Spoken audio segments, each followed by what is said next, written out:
Good morning, students. In my previous video, I just told you about we are starting with a new unit and the first chapter of that unit of class +1 biology, and the chapter is the living world.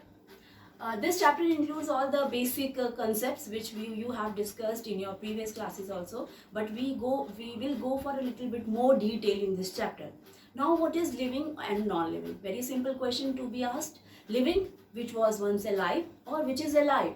Non-living, which was never alive or which is not alive, right? So this is the very common basic difference between living and non-living.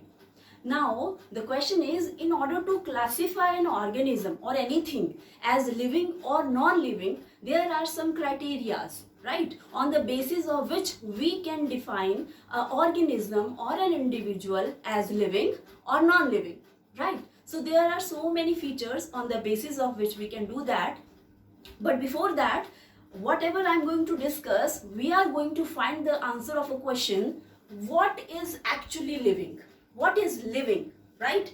So on the basis of some factors or on the basis of some characteristics, we can define an individual as living or non-living. So the first very factor on the basis of which we will define is growth.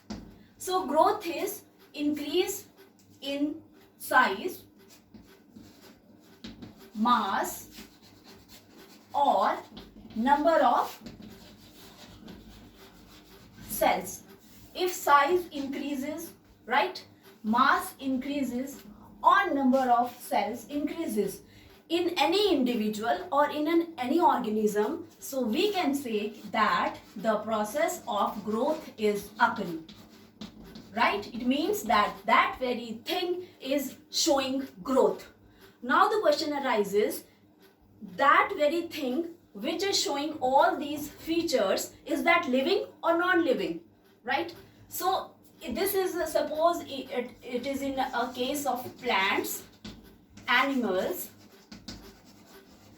and humans. Plants as well as animals as well as humans, they show increase in size, mass and number of cells. Now, if I'll take a non-living thing, like if I am taking a non-living thing, if I'll take a mountain, example of a mountain, then do mountain show me increase in size? Absolutely yes. Do the mass of a mountain increases? Yes. So if the size and the mass is increasing, it means mountain is also showing a certain growth, right? So it means that that the mountain should also be living. So we will come to the point that growth is not a defining property to categorize an individual as living or non-living. Okay, so growth is not a defining property to categorize anything into living and non-living. Very simple as anything. So growth is not. Now the second factor which on the basis of which we can define, that is reproduction, right? Reproduction is division of is the production of new offsprings, right? Now second is reproduction. I'm just coming to examples. For example, a mule, it is a hybrid of donkey and a horse, okay? And another example is of infertile humans. In both these cases, the mule does not show any kind of reproduction. Again, the infertile humans, those who are not capable to give form gametes or give rise to offsprings, they are again not showing the process of reproduction. Now, can we call these two individuals as non-living?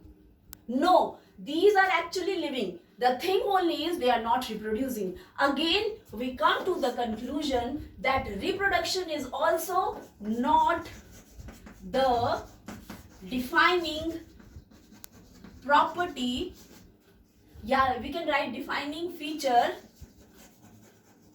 to categorize something into living or non-living. Right? So again, reproduction is not the defining feature to categorize something into living and non-living, because we can see here properly that mule is not showing reproduction but still it is living. Infertile humans doesn't show reproduction but still they are living. So reproduction is again not the defining feature of living. Now the third point of discussion is metabolism. Okay, so the third is